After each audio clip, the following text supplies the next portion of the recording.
Hi, everybody. Welcome back to Spearfactor. Today we have a man from down under. Sam, go ahead and introduce yourself. Hey guys, I'm Sam Clothier, or some of you might know me as the Wet Mammal, and yeah, I'm a pommy guy that's now found his way out in Australia and loving froth off spearfishing. Yeah, well, welcome to the show, Sam. I heard you with Shrek, and I loved it. And I love it's always interesting to get UK guys because people think of the United Kingdom and they don't think of spearfishing. And I know Daniel Mann did like kind of the reverse of what you did. He came from Australia to there, and it's always interesting. And I think the people that really love you can't fake love you can't fake loving diving when you live in places where it's probably not the best conditions, or you know what I mean. Yeah, And so when people I always appreciate when people grow up that way, or they go and they're still doing what they got to do, and it's like this person is not doing this for social media, not bullshitting. He's 100%. Yeah. So and on the podcast with Shrek, you kind of went into your background as far as like coming from the UK, um, and then we just before our recording, I asked you how did you get to Australia from the UK. So you want to just start off with sharing that? yeah, sure. So I was enjoying life in the UK, and I've been primed from a young age to go into the Marines. It was a dream of mine since I was a kid. Come from a massive military background with my dad and yeah, uncle and stuff like that. Brother-in-laws in the Marines. So yeah, it was always kind of destined for me to join up and go in. And the Marines was more naval based, obviously, so more ocean. So that's why I was more drawn to it. My dad was a paratrooper, so the complete opposite. I actually hate each other. But yeah, so I went in, and during basic training, for that, I like basically injured my ankle and was a bit deflated at home for 6 weeks. So I booked a flight to Australia. That was a 2 week trip. And on the fifth day of the trip, I cancelled my flight home and stayed out in Australia. And yeah, it's been 7 years now. So That's classic. Cause I my dad I have my whole family's military background too, and like I remember when I told my dad when I went to the military academy, and I know we went against the Sandhurst guys. And I remember telling my dad when I was leaving because I had some injuries too, and I said maybe I'll just go back to San Diego and maybe I'll go try to be a SEAL or something. And like it was like you could hear a pin drop. He's like, you need to get that shit out of your head. And I was like, whoa, okay, never mind. Nothing against SEALs, but it's just funny how brainwashed we all are. So what was it about Australia when you went there and you were like, all right, I'm staying? Like, I already have a connection to Australia, so my nan lives out here. My dad spent some time out here as well, and yeah, I came here when I was growing up, so I already had that little connection. My mates were out here, which is why I came over for that 2 week trip to join them and catch up with them. And then yeah, just the ocean, going from UK waters, where on the best day I dove as a kid was probably like 8 to 10 meters viz, and that was like the best happens like once every few years. And diving in like 15-degree water to suddenly experiencing like 25-degree water and like 20, 30 meters viz. It's pretty hard to turn that down and leave that. So no, it makes sense to a lot of us, I think. Yeah. I mean, and then the lifestyle, I think, in Australia, and I went there once in Melbourne, but the whole lifestyle of the country is centered around the ocean, it seems like, like for the most part. yeah, 100%. It's tuned into everyone's jobs, and everyone just froths on the ocean. So Yeah, I love it. That's amazing. We always say like the crazy thing about Australia for us, like US guys, is that Australia has the population of like half of California and something the size of the United States, which mm, to us is like, oh my God, we got to get over there. Like, that's yeah, incredible. I mean, I remember when I was traveling the world and I've gone to, we landed, and it's been a dream of mine since I was little to go to Australia. One of my good friends growing up was from Australia. And I always wanted to go there because it was like, you watch sharks and all this stuff. You love the ocean. It's like Australia's like, like the surf and everything. And then I got there and I was like a little kid. And I remember like talking to my wife, and I was looking at the hotel room, and you look down on the freeways, or the freeways or roads, whatever you guys call them there. And it was like, there was nobody out. And I was mm, like, it's like the US after like a nuclear war. Like there's yeah, nobody here, and everything is pretty clean because it just doesn't get like the amount of wear. And so that like blew me away. And then we went down the Great Ocean Road a little bit, Mm. because we had some time off. And I was like, man, this place is like the land time forgot. This is incredible. It's like Yeah. here in Australia, if I was going surfing, I'd want to find someone to surf with. You know, here it's like you're just trying to get away from all the crowds. But and Yeah. I know it has its areas too, like obviously Queensland and all of that. But um, so besides spearfishing, I mean, you kind of jumped into the social media thing as far as YouTube and your brand, Wet Mammal. What Yeah. what kind of led you up to that? So I'd always been interested as a kid as a videoing. I started off with a YouTube account when I was like maybe 12 years old, and I just used to video cliff jumping. So me and my mates going down to the rocks after school and just jumping off big cliffs into the ocean and having fun with that, like our barbecues and trips away and so on. So it kind of just evolved from that. And then when I came to Australia, because of I wasn't filming anything initially, I was just kind of enjoying Australia. But then I wanted to show my family and friends what I was getting up to back home in the UK. So the videos were all personal. I didn't put them on YouTube, and I just used to make them and then send them back to those guys, like as something for them to watch when, yeah, so they could see what I was up to. And yeah, and then I started doing the YouTube because of a few people were really curious at work about what I did, like what spearfishing was. Like you'd say to somebody that you go spearfishing, and they kind of think that you're running around with a spear, kind of trying to throw it at a fish. So then I started videoing to try and change people's perceptions and educate people on what spearfishing is.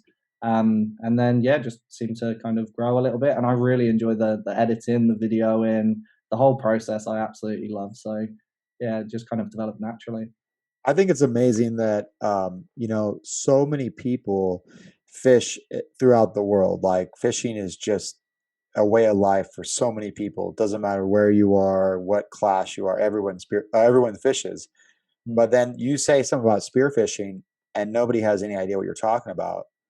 And Yeah, it's just like pretty amazing. Even uh, sometimes you go for us, we go inland, and I'll talk to family and all of that, and it's like they're just mesmerized the fact that you do what? Isn't there sharks?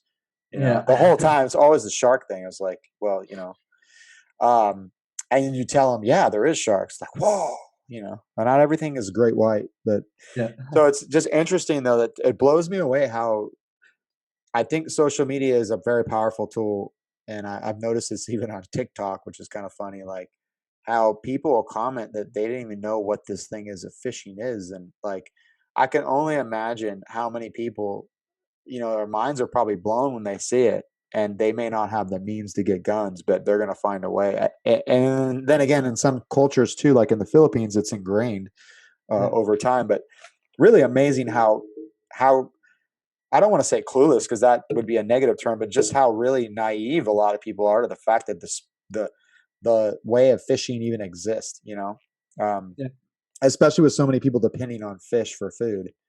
Um, but so I mentioned about your YouTube channel, and I saw the uh, the one with the was it a bronze whaler? Is a Yeah, yeah, yeah. bronzy. Yeah, Yeah. What? So talk about that. And I noticed most of your videos too are like 3 minutes long, just real quick little clips. yeah. Was there any like? Was there a reason for that, or did you just notice like that's just what they kind of come out to? Or No, that's just what I kind of liked to release. It was based on personal preference. So initially, when I used to watch YouTube, I used to like shorter videos. I wasn't too into longer clips. I didn't have the time for them. So yeah, the shorter videos naturally kind of developed as they were. And now, as I've gotten a bit older and I've got a bit more to say, almost the videos have gotten a little bit longer. But that's just yeah, that's just natural. yeah, it's incredible how much you know editing really goes into like a 10-minute video. Mm, I was talking to Shrek about that too, like where he was saying like, you know, his trip. It's just like people don't see that side of it. And yeah, there's like it almost seems like if you do a 3 minute video, it takes this amount of time, but if you do a 10 minute video, it takes like exponentially more, and the amount of footage you really need to narrow that down, and then you yeah, got to go through it all. It's it's definitely you got to have some time on your hands, I guess, or be able to utilize some labor in other parts of the world for a cheaper price or something because yeah, it takes forever. yeah. Yeah. Um, So then another video on there. Cool. I saw you went to Fiji, and I've mm, been to yeah, Fiji too on my honeymoon, and that place is Amazing. Where were you when you were in Fiji? So I went like I flew into Nandi, and then I went out to the Mamanukas, the island chain. So just off the west coast of Nandi, and then just straight up the top there, and yeah, the Uwasawas as well, and just yeah, absolutely loved it. I've got huge time and respect for Fiji. I initially went over for 4 or 5 days, and whilst I was still in Fiji, I booked another flight to Fiji to come back in like 5 months' time. I just absolutely loved it. The people, the culture, the ocean, yeah, just everything, That's just that's amazing. uh that's where we stayed, my wife and I, when we went there like in 2003. Was the We stayed on Manamanoa, the Yeah. resort island. Yeah, and then we would go down and surf, and just in general, the people. It's just a magical place. It really is. And I skipped over. I forgot to talk to you a little more about the Bronzy though. Oh yeah, yeah. Yeah, I got So off yeah, track. I was thinking about all the other videos. Like, oh, I want to ask about that. So the Bronzy, you were in yeah, Western Australia, right? yeah. So In WA, in probably one of the sharkiest spots of WA. I lived in Margaret River. I lived in Perth initially, and then I came down to Margs, and yeah, we used to see big sharks like quite frequently, and that was my first real encounter with a shark that acted aggressively to me. So I'd come from the UK, I'd been diving like 10 years at that point, and never encountered a shark. So in the UK, we don't have like big sharks. Like we have little tiny friendly things, but we don't have like anything over really over a meter. And the ones that are over a meter, they're super chilled and they're kind of like carpet sharks. They're just all husk. So yeah, coming into that, I did everything wrong.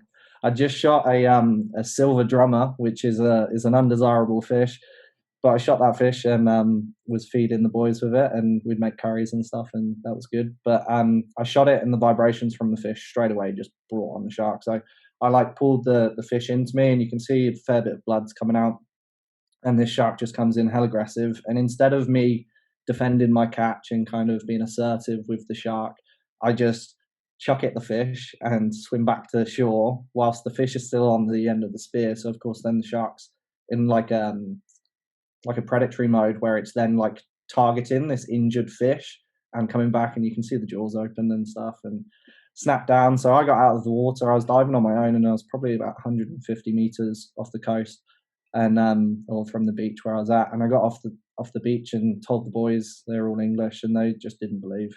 They're like, no, no. And I was like, getting my GoPro off the head, or I can't remember if it was on the gun or off my head, but yeah, I can remember just like quickly scrambling to get it off, and then saw that it was still videoing, and I was like, yes, I can show them. This is proof. So we watched the video on the beach, and all the boys were like, oh my, and they absolutely lost their heads that this massive shark could just yeah chase me back. you said it was like 3 meters, or Yeah, yeah, he would have been close to 3 meters. Good yeah, it was shark. fun. It was funny because it's funny you say that. I was watching that and I was like, oh, he's going to get a lot of shit for this. And I Mm. was looking in the comments and nobody said anything. And I was like, yeah, you don't do that. Like, you know, um, Luckily, the channel wasn't too popular back then, so yeah, no, nobody's really seen the clip. If people watched it now, go check it out and then just light them up.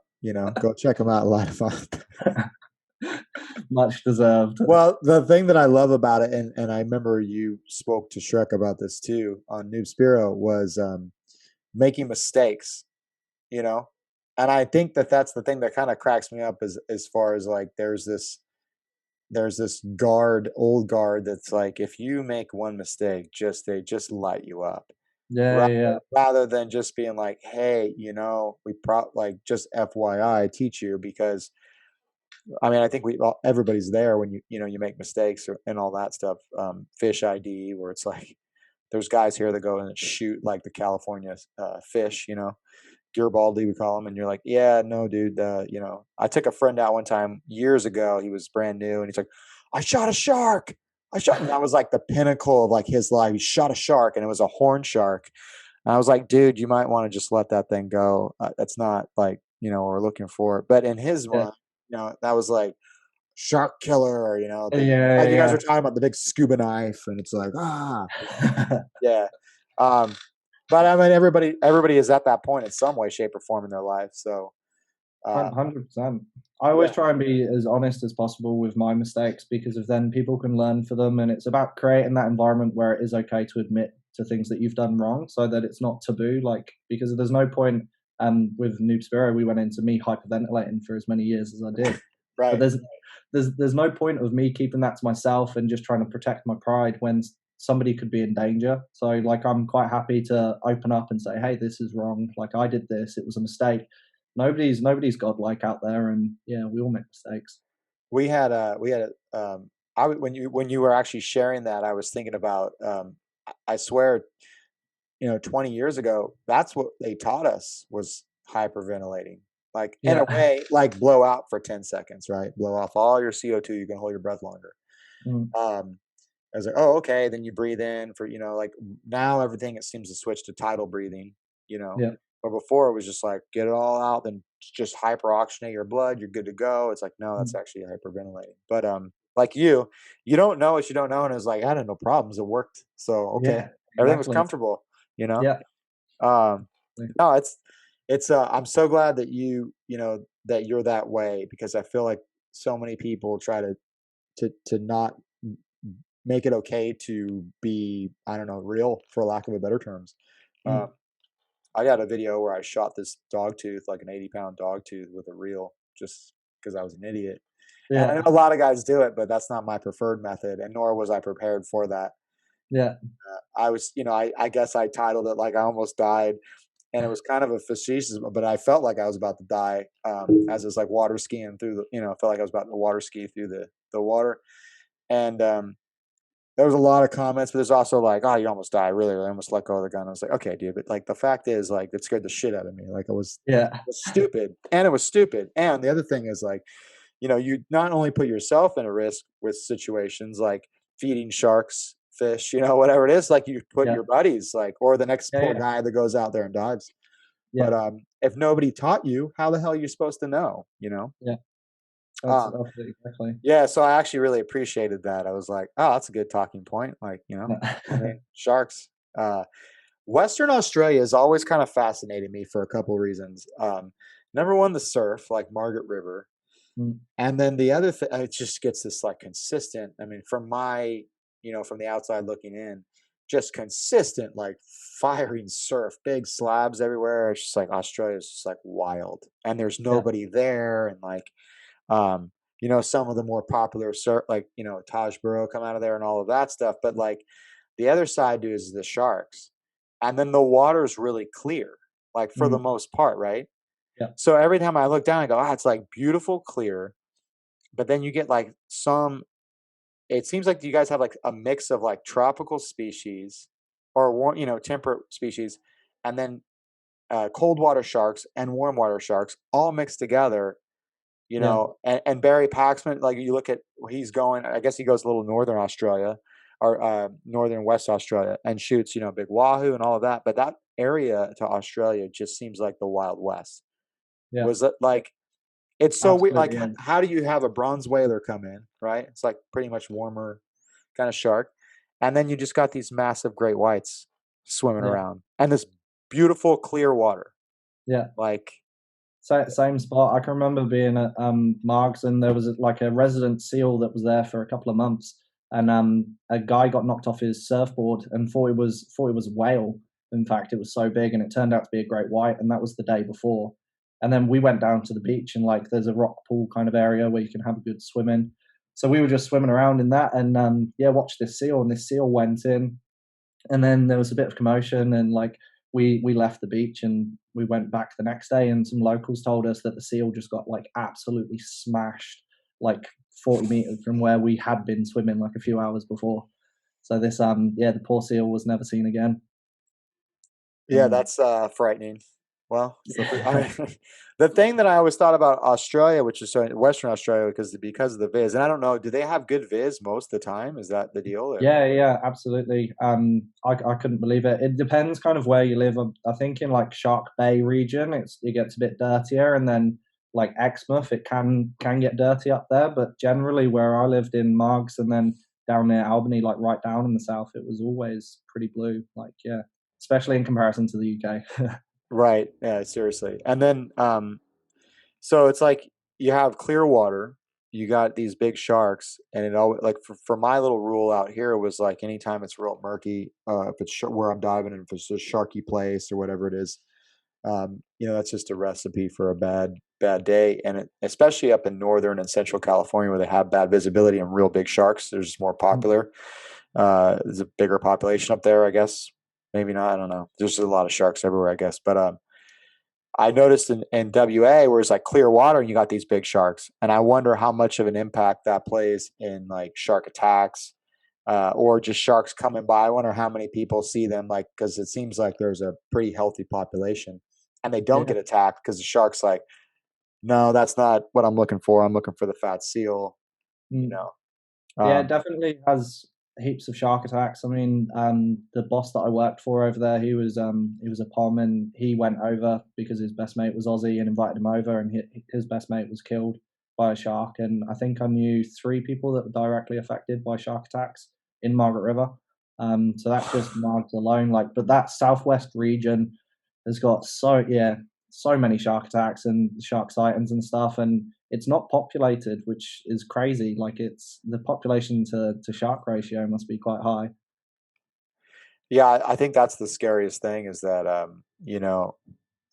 there's not a lot of people. So you would think, but if you had a Southern California population in Western Australia, it would probably be like a bloodbath. Like, Yeah, and that's not, I'm not trying to be dramatic. I just like, holy shit. Like, and then I know as you go northern, you know, and again, forgive me, this is like my American, but like I know as you go north of Western Australia, then it's like now you've dealt with tigers, and yeah, again, yeah, it's another healthy population where one of my good friends I was interviewing she was on the show once, and he's like, yeah, um, when he was there he was a professional surfer, and he was like, when we were swimming out in Western Australia, it was a huge bait ball, and it was just the ocean is just alive out there, man. And he's like, I was swimming up on this bait ball, and this 10-foot tiger came darting through the bait ball right between my legs. And yeah. he's like, as I was swimming out, one of the guys was like taking a picture because he thought that was the last time he's going to see me alive, just because I Mm. was, But yeah, I think, as much as a deterrent it is, it's so awesome that there's such a healthy ecosystem still alive in that world, part of the world. Yeah. Um, 100%. It's a little bit scary in some ways. I was diving up at Exmouth in April, and it had just been like, or nearly got smashed by a cyclone, but the viz wasn't great because of the weather around it. And yeah, I went out diving, and it wasn't particularly clean. It was probably like 4 to 6 meters, and it was just like there was just stuff everywhere in the water, just like yeah, it wasn't great. And I'm pretty sure I got ID on good tiger shark, but he came in for a little look, and I looked at him, and he was kind of just a shadow, and then he went off into the shadows, and I went into the more shallow water. I went the opposite way. Yeah, Yeah, I yeah, kind of noticed too, like most predators, especially with tigers, like it seems like I've only seen a couple, but the sharks, they come in, they like come in just where it's a shadow, but they see you obviously, and then yeah, they yeah, leave. And when they leave, you're like, oh shit, like where is he coming from? yeah, Yeah, it's interesting, but I imagine how is the pot like the fish population is just healthy. There's just a ton of fish everywhere. I saw like one thing that was kind of fascinating was that blue grouper they have out there. yeah, That looked amazing. What a cool looking fish. And yeah, I've never speared there in Australia, but it just seems like there's just such a healthy population of fish because there's nobody there. yeah. Yeah, yeah, yeah. So I don't know what they're doing, but they're doing it right. Like whether it's the lack of population, the well managed commercial fishing as well, good grounds, like just good ground to create and generate like life. It must be a combination of things because of it's one of the fishiest places. No, I would say it's the fishiest place I've ever been. It's just off the charts, and I haven't even been out to some of the islands that just contain just like dinosaurs, man, like fish that have never seen humans. Like yeah, I've heard the islands starts with an M out there. The what's the name of those islands? I think there's a and group of three of them. It's off the west coast of it's off Western Oz, but they were oh, is that doing, Carrollton? yeah, it's up north, kind of like they were Oh, doing. Actually, there was surf tours going out there, yeah, but as I was looking at it, there's just there's a guy. in that same region that catches surf fishing for sharks, Yeah. just catching these fucking monster tigers, and I'm like, maybe I'll take a surf trip somewhere else. I don't know, Uh, but yeah, that place is all time. You mentioned traveling though. Where all have you been in throughout the world? I mean, obviously UK and Australia, but yeah. I've done a fair bit of diving around Europe as well. Not too much spearfishing though. And then in Southeast Asia, I've done some spearfishing and a lot of free diving. So like Philippines, Vietnam, Indonesia, Thailand. Um, yeah, whereas Philippines, yeah, Philippines was really good fun. And then in the South Pacific, I've been to Fiji, Tonga, and Niue. Can't forget Niue, which is just incredible. It's this tiny little rock island that nobody's heard of. It's like 200 miles away from the nearest island. It's just a single volcanic rock that's got a population of, I think, about 1,800 people. And that is it. And like, I was there for just over a month, and the viz didn't drop below 30 meters. It's just what so special. what led you there? I've never even heard that, and I'm like obsessed with the South Pacific, but Yeah. maybe I just never pronounced it correctly. But yeah, Yeah, just that I didn't know anybody that had been there. So like I like used to trawl through the South Pacific. I've got an affinity for the South Pacific, and yeah, just used to trawl through and just like check out all these little island chains and so on, and stumbled across Niue, and yeah, that was it. So you can only fly there from Auckland. I think they do one flight a week pre-COVID. And yeah, it's just magic. Like it takes you about 45 minutes, maybe an hour to drive around the whole island. And there's just like little villages dotted around. And yeah, it's just amazing. The people were so welcoming and yeah, just incredible. so you sound like me. Like the South Pacific, I just love it. Like I've been to Tahiti, Fiji, and then I want to go to Samoa. I just the people, and I feel like people don't understand. Like the South Pacific is so much different too than the Western Pacific, more towards Asia. And I have a little bit of experience with it, but it seems like the fish get bigger down in the South Pacific or something because it Yeah. gets less fish out, I guess, less pressure. Um, but yeah, really amazing. Some of those islands, like you're saying, like I can only imagine. There's so many thousands of islands, and I know friends that have like got a couple islands that they're like, oh yeah, then a couple of the world records been shot there. Yeah. Um, yeah, if you're listening, you probably know what I'm talking about, but. Yeah, I definitely want to go to places where nobody's gone. It's truly incredible. I think part is one thing as a spear fisherman. I think, and we're kind of like more adventurous too in a lot of ways. I mean, we go in the water, we hunt, so that kind of drives us. But also like going to places off the beaten path, and just what if, you never know. Like, what if you find the next, Tonga, right? You find the next whatever it is, like you and your boys, like because you read all these, and surfing's kind of the same way. You read all these books where it's like, oh, 30 years ago, we had this and that, and like nobody even knew about it. These guys just adventured. And I know people that sail around through the Pacific, South Pacific, and they'll tell me stories of like there's a grouper in every hole. Yeah. It's Yeah. like, but the problem is there's sharks everywhere because they're healthy. Um, but yeah, would you say that was your most favorite place you visited? Yeah, in the South Pacific, Niue, yeah, wins hands down. Just being able to dive, I think I dove like 28 days out of like 32 days or something like that. And it was just, yeah, the viz just didn't drop off. And like the rock, like the reef, some areas you've got like quite shallow reef, like 5 to 10 meters. And then other areas you've just got straight drop offs that go down to like 50 meters. But you've got decent like bommies and stuff at 30 meters that you can dive on the top of and yeah, pop good fish. And yeah, it's just awesome. Awesome dive. Oh, that sounds like a pretty amazing trip. How long were you there for? You said 30 days. Yeah, just over 30 days. So were you filming when you were there, or what were you doing? Yeah, I did a bit of film. I went over there, so they got smashed by a cyclone.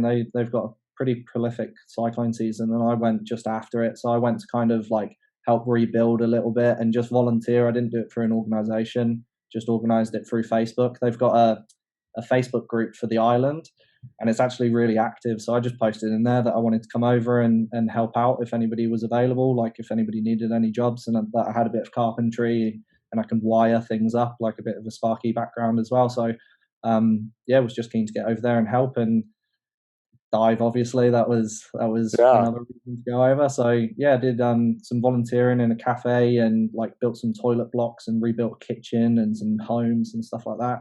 And then when I could, I'd just get in the water and join the local touch rugby team as well and got stuck into that. Awesome. Yeah. Yeah, that's good on you, man. That's pretty awesome too. And enjoy it while you have that freedom, because sometimes life starts catching up with you, and it's like, um, but wow, what a treat. That's awesome. I, Yeah. yeah, I was in Guam and they had a typhoon come through and just destroy Saipan. Mm. And we had to go up there and like survey. Some of the group after me went up there and surveyed the ports to make sure they can get supplies in, and it's really sad to see these people, I guess it's hard when you're in the first world countries and like you don't understand that like these these people have nothing. Like and they're okay with that and they're not disrespecting that at all. It's actually pretty amazing. But they live in cinder block houses or whatever it is, and then they get wiped out. There's nobody coming to help you. Mm. Like, unless maybe someone like yourself or like organized groups or something come. But that's pretty special. And then I feel like you do stuff like that, and then you just get to really open the door up to really see the people and like live Yeah. with them and Yeah. experience it. Like that's the best part to me is traveling is just meeting all the different people and kind of picking and choosing what you like about this group. What I like about this culture is really cool. What they do here, I like this too. I don't necessarily like this, but I like this, and it's like that's part of the reason why I love the South Pacific too. Is I always tell everybody, I go, why I love like the Polynesian way is that there's no need for police, right? Everybody's polite. If you're rude, we just get punched in the face and then it Yeah. gets handled. Yeah. And I really enjoy that. Like everybody's pretty polite and and it's honor. There's a code, I think, there. And I think that evolved probably from when you're on an island, you're so dependent on everybody. So you have to work together or you'll die. Like you're not going to survive. And I think that's why I love that culture because they really have that sense of family and that's my favorite thing about that place. It's huge. Like even on the radio station, they've got one radio station in Niue, and yeah, they announce everyone's birthdays in the morning, and they'll just like come up with like feel good messages, like go and hug like your brother, like go and hug your sister, or if you've like fallen out with someone, make sure you go and give them a hug, or like bring them some food or something like. It's just so good to listen to. It's so humble and so yeah, That makes me want to just pick up my kids and go down there. My wife and I and just go down awesome. and have a vacation. I mean, Yeah, it's just awesome. Yeah, it's beautiful. It's a beautiful thing. So you have you're a filmmaker too, right? Besides your YouTube channel, is that yeah, is that yeah. your profession or?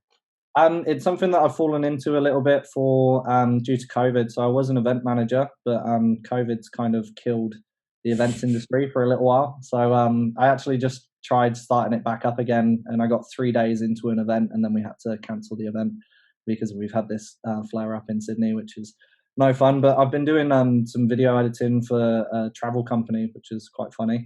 They're not traveling, but they're making travel videos at the moment to try and entice people to travel domestically. So doing that with first class, and that's pretty fun. Yeah, That's cool, and that probably is going to carry over. Does that complement your YouTube stuff? I mean, well, first of all, what do you use to edit your videos? What software do you like? I'm in two softwares. So I film with the Blackmagic Pocket Cinema camera, the 4K. So I film with that, and then I do a bit of color grading in DaVinci Resolve, and then I export it, and then do everything in Final Cut. Just because I grew up in Final Cut, so it's Right. hard. No, my daughter has I have a Mac, but she has a what the hell PC, Mm. and she has got the new stuff, and I'm like, no, no, no, I don't want to go through learning all this all over again. Like, Yeah, what is this a pain in the ass? Like, yeah. but yeah, no, that's awesome, and then that's kind of nice to get a job. So I get a job where you can complement your fun stuff. Yeah. Yeah, well, I mean, it's led to spearfishing trips where I've gone on a spearfishing trip, but then I've just captured some other stuff for the travel side of things, and then I get paid to do that, and yeah, win-win. So I'm getting paid for my trips now, which is That awesome. life goals, man. That's it right Yeah, there. I've been guilty of that myself. Yeah. It's so good. It's like it's all slowly kind of coming together, and it just seems to be going in my way every single time something bad happens. Something good comes straight around the corner. So yeah, so lucky, very grateful. That's beautiful. Yeah, I mean, the same thing. I tell everybody how blessed I am for having jobs that work around the water, and when you do that, I just feel like your experience, knowledge, whatever it is, just goes through the roof, and then you get these crazy opportunities where, like for me, I was stuck on an island for 4 months. I'm like, oh, okay, with minimal stuff to do. Yeah, Well, okay, yeah, I took advantage of it. Yeah, awesome. the, That's why the boss pulled me aside, was like, hey, you got to ease up on the posting. Looks like you're not working. I was like, okay. making everybody in the office jealous. Oh yeah, yeah, it's good. It's okay. Um, so what's next for your YouTube channel? I mean, I see you pretty regularly posting stuff. Yep. What is your goal? Like, what's your plan for that guy? Oh, I don't know. It's something that I've always done for kind of fun, and it was always just for fun. And then as more people started kind of following the channel, I then wanted to not preach but educate a little bit on spearfishing. So with fish IDs and recipes and stuff like that, because a lot of people knock so many fish, and all they're doing is just filleting it and frying it. But like, there's so many fish where that style of cooking doesn't really work. You do need to introduce like more potent flavors like chilies and like gingers and Asian style cooking in this especially. But then now I'm really like keen to take it kind of global. Once COVID settles down, I want to travel the world and do like interviews with people, and just kind of like show different parts of the world. Do more of the hike and spear, which I love. But the weather keeps kind of screwing that up with COVID as well. The combination of La Nina and COVID has absolutely wrecked hike and spear for me the last like 8 months. So kind of like a Anthony Bourdain. Are you familiar with Anthony Bourdain? Yeah. Yeah, I love. Yeah, I'm gonna have to talk to you about something when we get done recording here. It might be right up your alley. All right, awesome. Yeah, no, it's so let's talk a little about that because this is a new thing for me actually where I was never a great cook, but I've learned from some friends of mine that are, and it was like, oh my God, I've been missing out for years on this fish. Mm. When you say certain, what are your top like species that you like to cook certain ways? Like, do you have, I mean, obviously you have favorites, but what are the more common ones that you feel like the people could probably benefit from, learning what you know? So I've just got stuck into it. Will release later today. A fish called a cobbler, and honestly, it's one of the best fish I've ever eaten. And like, it's just not targeted, it's not hunted, and all I did was just crumbed it and cooked it up, but that was delicious. And that's like one of the reasons why I'm so keen to explore more of the different flavors. But I'm a huge fan of smoking fish, so I love smoking fish. So yeah, if I can, I'll smoke or I'll go Japanese style and kind of do either seared or just have it as sashimi. They would be my favorite styles of cooking. Have you ever tried dry aging? I have. So I did a dry age. I dry age most of the sashimi that I eat. So I'll put the fish in the fridge whole, uncovered, and leave it for a couple of days just to kind of intensify that flavor. And then I did a really, really like strong dry age, which I did with a bit of a salt rub as well, and put that in the fridge. And I think that was like 10 or 11 days. That was a black drummer. And that was like prosciutto. Like, it was like ham, like had a slight like kind of hint of fish to it, but like it was literally like prosciutto. So I just ended up shaving it and having it with cheese and crackers. It was yum. Oh, that's incredible. Yeah, it sounds so funny to me because you say 10 days. Like my friend does the same thing. He's like, depending on the fish. My buddy, Mr. California, Matt, he's like, he gets all into it, and his parents have a restaurant, and I was like, that just seems so ass backwards. I thought like, we don't want me to eat rotten fish. Like, no, it's like, no, no, no. And I did it, and it was like my dad was like, "This is the best fish I've ever had in my life." I was like, "Okay, sold." When you the first fish, is that a regional? Is that a local fish that you're talking about? The black drummer. No, the very first one, I think, the cobbler. Cobbler. No, that's somewhere it's a fish that's found pretty much in the southern half of Australia. So they get them over in Western Australia as well, from about Perth down, I think. And then we definitely get them in Sydney. I don't know how far north up they go, but they live in estuaries and they live in oceans, on reefs or in sandbanks. Like, they're everywhere. But somehow maybe they're hard to commercially get, and that's why we don't really know about them. I don't know, but they're awesome. And are they like pretty smaller size fish, or? Yeah, I don't know what they actually grow up to. They definitely, I've seen some that would be over a kilo or close to 2 kilo, for sure. But I don't know like how big they actually grow. But the one that I shot, he would have been probably about that, maybe like four, like close to 40. But it's quite like a long eel-looking fish with like a catfish head. So yeah, really cool. That's kind of. It sounds like a what is a not a paramundi, a what the heck is an Asian fish? I'm trying to think of it, but anyways, oh, a gar almost looking thing, huh? Like you know what a gar is?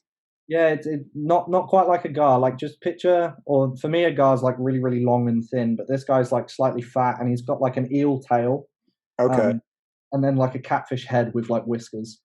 cool. I got to look that up.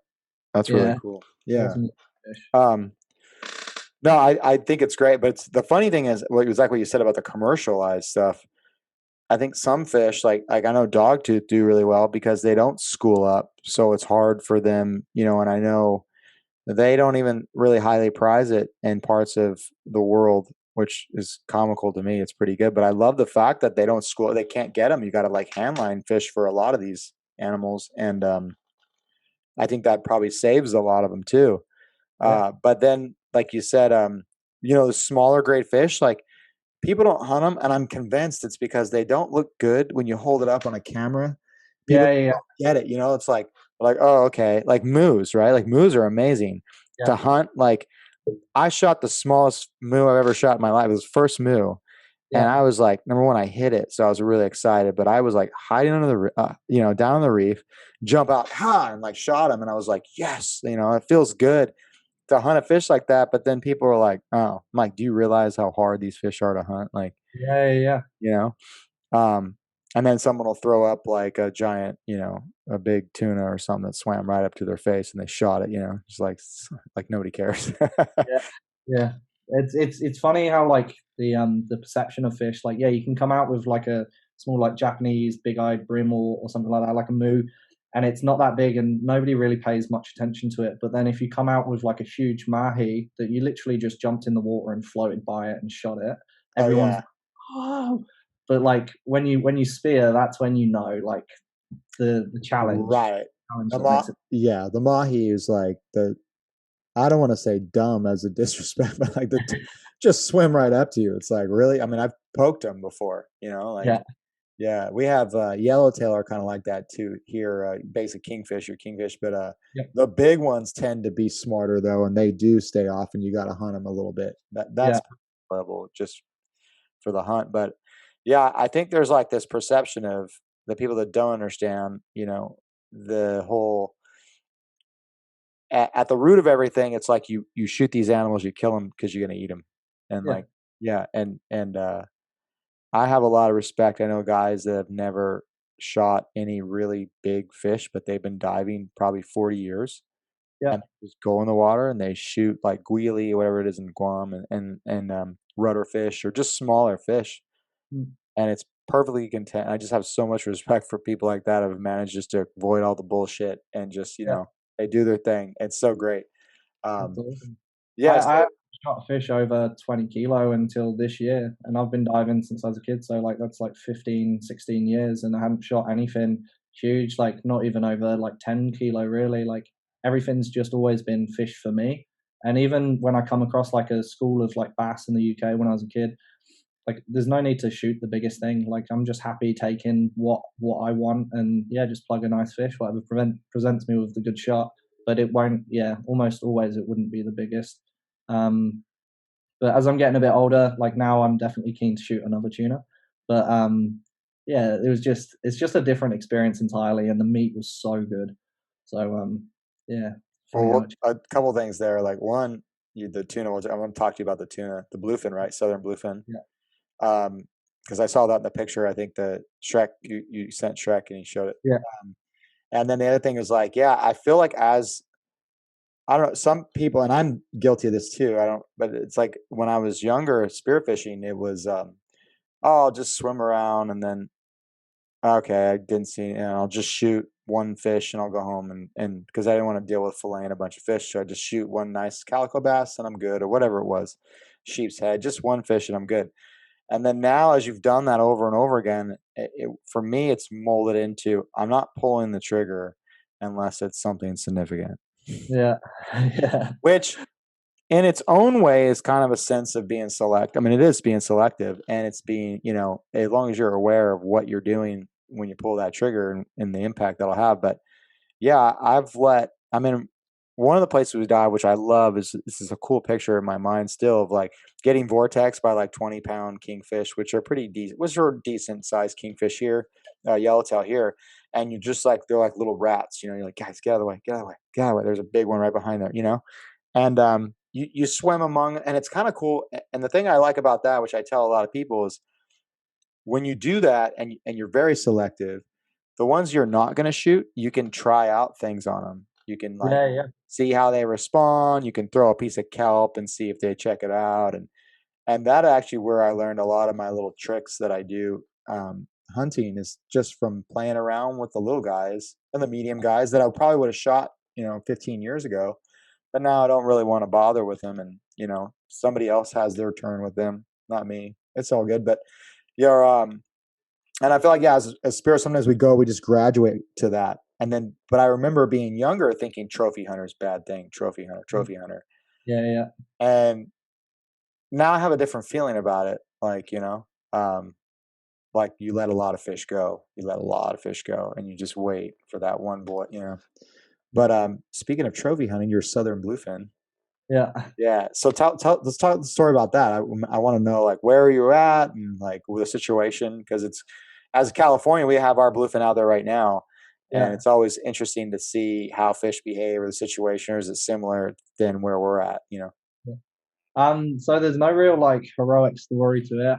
Went spearfishing. I flew down to Melbourne and went diving with my mates James and Aaron. James from Southern Spearfishing and Aaron from Two Fresh Productions.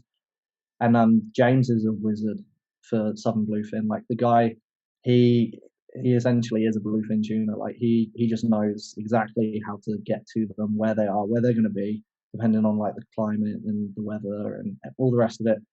Just yeah. So going out on the boat with him made it very easy. We went after a big cray first and nailed. I got a 4 kilo cray, which was awesome.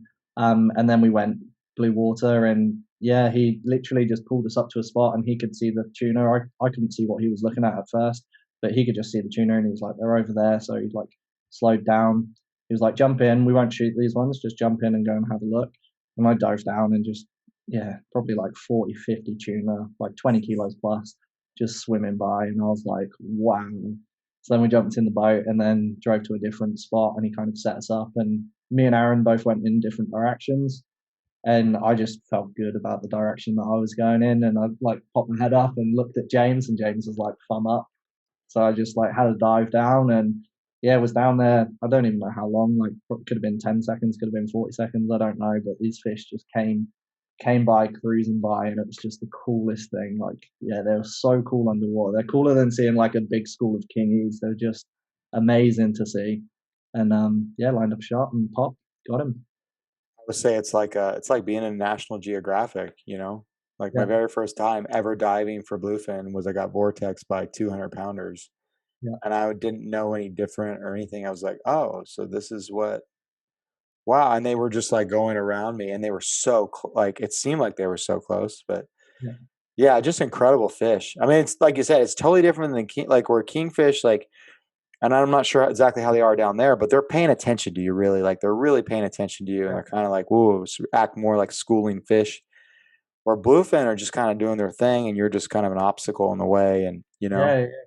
yeah, really cool. And that what time of year does that happen in Australia? Like, So, from what James has told me, they've got bluefin most of the year now, and it's a thing that's only kind of come about in the last few years. They've really kind of like bounced back, and yeah, they've just got a solid, strong population, and they're just kind of not quite resident, but pretty much getting there. And there are better times to go. Like when we went was like a really good time to go for those guys. But then as the year goes on, you get some of the bigger guys roll through that are like 100 kilo. The barrels come through, so yeah, like we were actually going to go down on a trip in a week and a half to go and maybe chase a barrel. So kind of boy, yeah. yeah, boy. There's so much meat on those fish too. Like I was just talking about that. The fat content that goes through its belly, like the sashimi was just next level. Yeah, it's been a long time since I've like truly tasted something like that. Your tongue gets covered in velvet, and it's just like, oh, it's amazing. So it's funny you say that because you hear people say, "Oh, the toro," and when we shot our first one, we got especially on the big one because my buddy shot a 210 pound, so like 100 kilo, and the we just got these big strips. It's just fat, and I was like, okay, let's see what the hype's about because these go for like $50 or what. And I put that thing in my mouth, and I was just like, it's gone. It just felt like it Yeah, just disappeared. And I told my friend, I was like, dude, this is actually, now I see why people are going after this thing. yeah. Like, wow. And my wife was like, oh my God. And then we ate so much we ended up getting like the shits or something. But yeah. I know Oh, Shrek loves to talk about everybody shitting themselves. That didn't yeah, quite yeah. happen, but yeah. Yeah. No, So it's so good. You like, yeah. There's nothing in the ocean like that I've experienced that is like, yeah, the Toro. Like it's just so yeah, good. I would concur to that too. Like it's the most unique like part of the fish I've ever tasted, and Yeah, it lives up to every bit of it. It's just incredible. Yeah, I could see why people go after those things for that. full fish. Yeah, and then what? As far as like your technique, when you guys are pretty much, are you running and gunning on these fish? Like you see them and you coming up, or like are you killing the engines and jumping in, or what do you do down there? Yeah, so we were pulling up like probably about 50 to 60 meters off them, like getting pretty close, and then James would like slow right down and kind of just drift towards them a little bit more. We would get ready and then just jump in the water and swim towards them, maybe like 30 meters or so, and then dive down. And we had great visibility, so I don't know what happens on a day where there's not so much viz, but that's just what we did, and yeah, it worked. We got two big tuna on the boat, which was enough. What size were they? So mine, after I'd like, this is one of the few times that I've like weighed a fish. So I don't weigh, I don't really measure Right. fish. But is special, so had to. But I gilled it and gutted it, and it went like 23.5 kilo. Ah, Um, beautiful. which was just awesome. And then Aaron got one, and he kept everything in that fish, and that was a junior state record or junior Australian record for the southern bluefin tuna, and that was 26.5 kilo, I think. So good fish. Oh, that's so great. It's funny too. I was just did a podcast with my friend, and he just got shot his first one, and he was the one. There's a whole story to it, but it was funny because he was so frigging stoked on his tuna, and in the grand scheme of like relatively compared to a lot of the guys are getting the big cows like the 100 plus, it's like that's a smaller grade tuna, right? Yeah, yeah, And it was just so great because it was like, who gives a shit? Like yeah, he was so, and the family ate the fins, they ate everything. I mean, he's Chamorro, so they just like, and it was such a cool thing and to be a part of that, and then to see him, and it just kind of reminded me about like really what it's all about. It's like because I have like this trophy hunter, like I got to get a triple digit one, and yeah, really in the grand scheme of it, it doesn't mean shit. It's just we're out here just diving, and every fish that you take is a life you take, and it means yeah, something, right? So it's like it was really cool to be a part of that and get reminded of that with even the younger guys. I love diving with younger guys because they kind of remind you of that stoke when you're young. Like they don't really care on yeah. the size of the fish or anything. So anyway, so what do you think? What's your next spearfishing trip? Do you have planned? So we're going down to Tasmania, and yeah, we're gonna target maybe a big barrel, but we're also just gonna check out some grounds that hopefully people haven't speared before. It Tasmania doesn't have a big population, and then down towards the south and the southwestern side, there's just areas where it's all national park. Like Tasmania as a state is split in half, and pretty much the entire left coast or the left hand side of the state is just national park. So there's some big crays out there which we're aware of. So hopefully we're going to go get some big crays. But yeah, just dive really cold waters. I'm really keen to hopefully swim with a seal leopard. which would be, Scary. yeah, scary, but like, yeah, No, I I don't don't know know. that much about them, other than like I used to train sea lions, Yeah, seals and stuff, and so I appreciate, but it's like those are big scary animals. But my buddy has a picture where he trained a leopard seal. Yeah, it's so sick. Like, yeah, I would love to see one. They're just so bizarre looking, and yeah, they're just awesome creatures. They've got elephant seals down there as well, which would be really cool to see. And then yeah, maybe some penguins and stuff. But just dive cold, hopefully clear waters, and explore some new ground. yeah. Leopard seals look like there's something from like the prehistoric age because they have Yeah, that wide mouth that opens and it's teeth, but it's a seal. It's like the weirdest thing. Like they just yeah, like I don't know what it is, but they look so much different than regular. I guess their mouths are just so wide. yeah. Um, yeah, really. I don't know that much about them. Do they attack divers or go after divers or? No idea. They're not too common in Tassie. So if we see one, it will be like an amazing thing to experience. They're definitely not a guaranteed thing to spectate on. But yeah, I guess we'll find out. Yeah. We'll test the waters with that. I know with some of the big bull seals, they can be really aggressive. Yeah, I've Just experienced that. Yeah. so I don't know if the sea leopards are going to be the same or leopard seals are going to be the same. Like I don't know, but yeah, we're on a boat, so the worst that can happen is we quickly jump in. Yeah, we all know the Aussies are crazy. So yeah, one thing I will say, like my experience with Aussies that I love about Aussies is the lighthearted, like, yeah, fuck it, try it. Like basically, like for everything, like she'll be all Yeah, right, yeah, yeah. and you're like, okay. Like I remember surfing the same stuff. I was like, these guys are great. They just don't care. I was like, all right, like I love it. And we talk about like crazy Americans or cowboy or whatever redneck Americans. So it's like, dude, Aussies are just the same. They go, they don't Yeah, care. yeah. Um, yeah, it's awesome. It's great. So Tassie is kind of wild because I've heard about them catching big dogtooth down there. Like, but I'm assuming that are they super deep? Like, have you heard about that? I know like 240 pounds and like giant dogtooth. Dogtooth. I Yeah, don't. dogtooth. Yeah, right. I don't know. I don't know about that. I know that you can get like albacore and stuff. And then bluefin. Apart from that, I don't know. Yeah, I don't know too much else about it. I'm normally I'm traditionally a rock hopper, so most of my stuff's pretty small just from the beaches. So that'd be a question for James, I reckon. But Yeah, I'm just curious because I was looking it up on the fishing like you know being a trophy hunter. Oftentimes, if you look up like fishing world records yeah, and you can find the places where they're getting them. And I yeah. swear I could be wrong, but because I was kind of surprised by that too. Um, Because I think that Go Tasmania ahead. is really cold. It's real cold, yeah. Yeah, And I was trying to see, like, I want to look it up right now and try to see if I can see something. But yeah, that's crazy. um, yeah, so I could be dead wrong, and everybody could be listening and be like, "This guy doesn't know shit." Let me. I swear it was like Tasmania. They had dogtooth tuna, and which doesn't make any sense to me, which is why it kind of stuck out to me because Yeah, it's like, well, it's cold. Like, are they just super down deep or what's the deal? yeah, Anyways, I'll look it up, but yeah, now I can't find anything on it. Well, whatever. I'll look it up. But I do know they got big sharks down there, but that's just everywhere. I mean, yeah. everybody says that, but it's like, then don't go in the fucking water. Yeah, yeah, 100%. Like every single time, I dive solo most of the time, and like this time of year for us is particularly sharky. And I'll still go in the water, and just you've just got to accept it.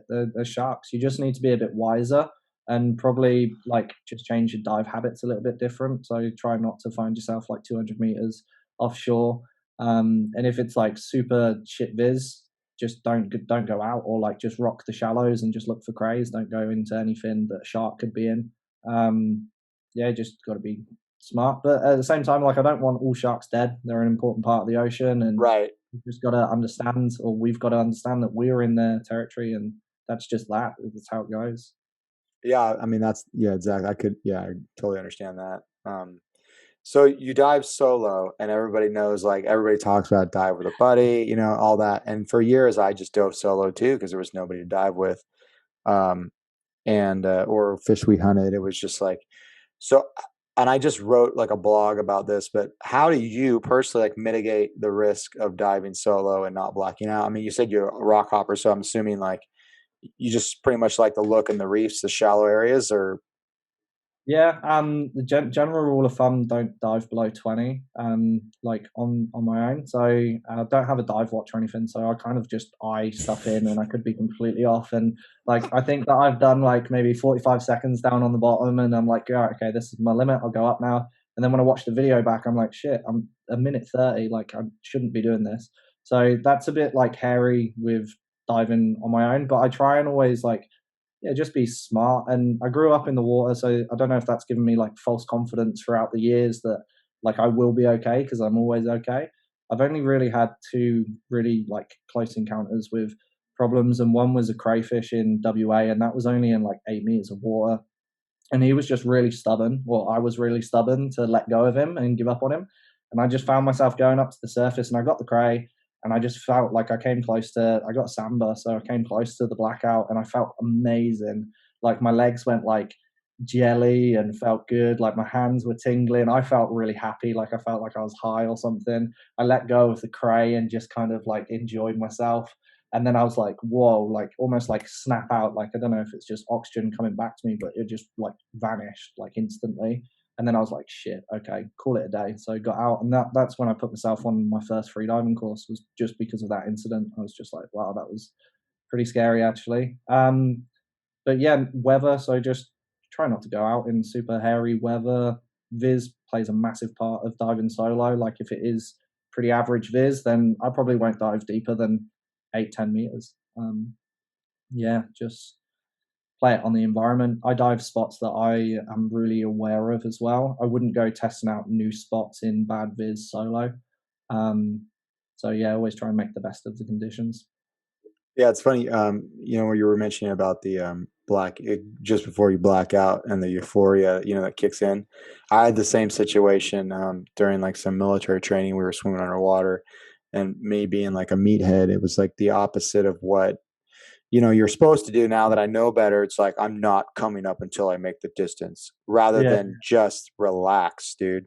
yeah, And I remember like going. There's like this like panic or like kind of a rush, and then it just goes, oh, this is amazing. Like because of the lack of oxygen, and then you just see it start to like coming in. But man, it was like, yeah, it was like being high or something. I was like, if this is the last thing I see, and knowing that it would actually give some peace of mind to a lot of people that lost like the fact that they didn't suffer, they just go out, it's peaceful. It was kind of like, hey, all right. And then yeah, my buddy grabbed me. But yeah, it's funny because people think of that, they always see that initial like panic of but then they don't see so it's always good to be aware of all that stuff, so like you said, oh, okay, that was bad. um yeah. and we and yeah, because we had was a Arctic freediver, the guy that passed away. Have they found him yet? Do you know? No, as far as I'm aware, like I posted up the day that he went, Right. and yeah, it's a terrible story. That he was diving with someone, he was diving with Anthony, and yeah, unfortunately, shit just went wrong, Yeah. and that was it. But yeah, it's sad, but hopefully, yeah, like you were just saying, like it wasn't painful or anything like that. He just kind of hopefully enjoyed himself and just felt good, and then kind of that was it, lights out. But yeah, it's a terrible thing to I mean, happen. and I think the hardest thing too is for your loved ones not getting your body back. I mean, that's the hardest thing. But Yeah, to us, I mean, if you were going to die, drowning is not a bad way to die. However, I would not prefer to die. But yeah, for um, sure. And yeah, like when you see in movies and stuff, when people like drown, it always looks like an absolute horrific affair. And I always thought it was like a horrific affair. But I think maybe that's because of people like kind of panicking, opening their mouth, letting their oxygen out and stuff. But the blackout way, like I don't want it to happen to me, but like it doesn't seem like it's that bad. It doesn't seem that gruesome. And it's like if you die in the water doing something that you love, I mean, it's a pretty good way to go. We've all got to go. But yeah. yeah. Hopefully later in life, though. I'm not saying that I want to No, enjoy it. yeah, yeah, and it's unfortunate because, like you said, he was diving with a buddy, and then I have a couple people that messaged me about him because they knew him and they Yeah, were pretty upset or whatever. Yeah, pretty. those guys were pushing it, man. Those guys were diving deep. Yeah, I was like, and fuck. But it's you know, everybody knows their own body and everybody has their own ability levels. But man, that just sucks. yeah, 100%. Especially yeah, too young, and it's crap that like he had good divers with him, like he had good people with him, and you can kind of do things. I think mistakes were made, and like there's no point pointing the finger of blame or anything like that because of Right. it doesn't help. Um, but yeah, it's just you can kind of do everything right and things still go wrong, basically, and it's that shit. Yeah. And the other thing too is I kind of I understand what you were saying, like as far as like yeah, things were definitely done wrong in my opinion too. But the one thing, because I a friend messaged me about it, and you know, in the grand scheme of things, we all know each other, and especially being guys or whatever it is, like I blacked out, I threw up, I'm getting back in the water, and we're pretty stubborn and we're pretty like manly guys, I guess.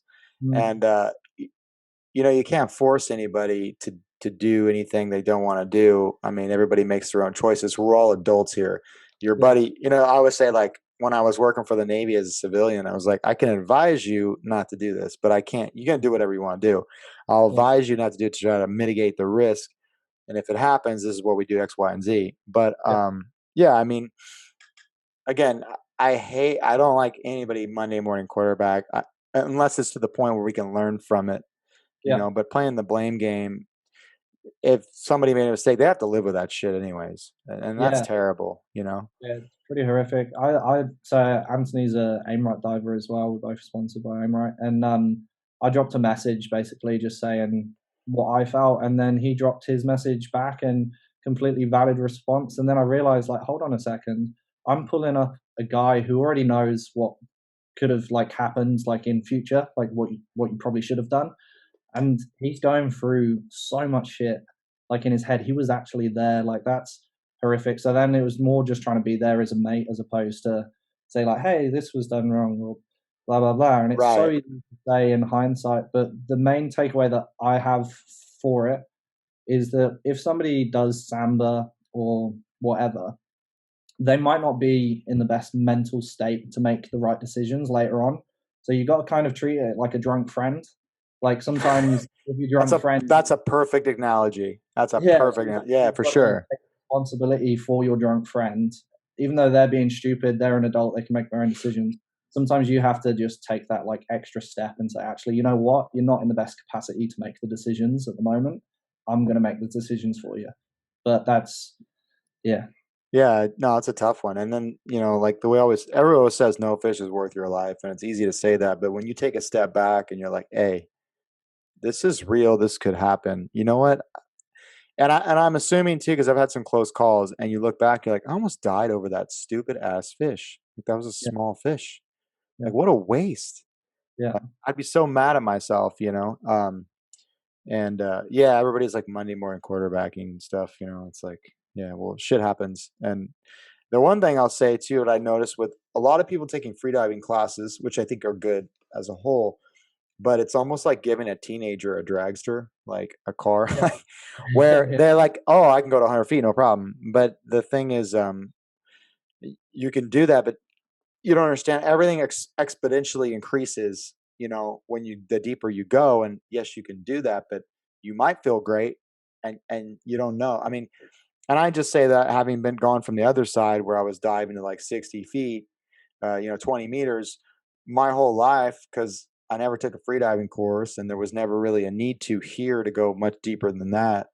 But I had dove for like 20 years, and then I took a freediving course because I see all these guys like pulling trigger at 120 and 100 feet. And I was like, whoa, like, wow, I didn't even consider that. Well, that'd be kind of cool to have that tool in my toolbox. So, and then I went down to Guam and it was warm and tropical. I was like, let's do it. mm, And then you're having to dive deeper and deeper and deeper, like pretty deep, and sit on the bottom for, you know, a minute, whatever you can. And, and it kind of occurred to me like, with the years of experience from diving, and then now learning about this new, you know, having this new like little tool in my toolbox, it was like, yeah, these young guys don't understand that, just jump right into it. Like mm, when you get past really 60, when you get like this, not, I mean, it's going to happen and you're not going to realize it because you're yeah, anything that happens down there now is like times 10 or times 5 or whatever it is.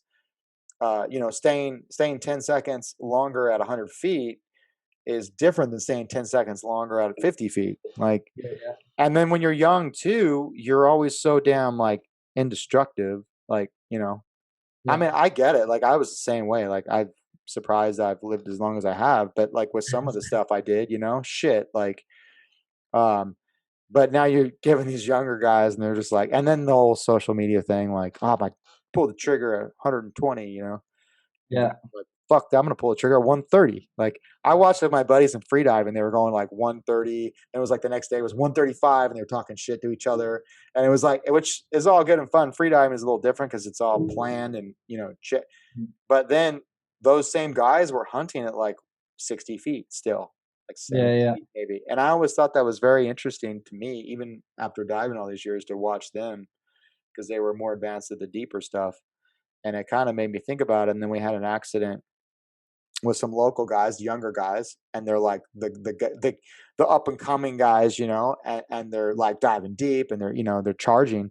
Well, there was an accident and he was diving by himself and his buddy was in his boat, and he ended up, you could see they found his depth, you know, his watch, and you see the profile, and he was coming up from 100 and just came down and was sitting there for 10 minutes. But and again, like people started like saying, and it's like, you know what, it's a shame that that shit happens, and we got to be do better as a whole. But the people, their buddies, have to live with that shit.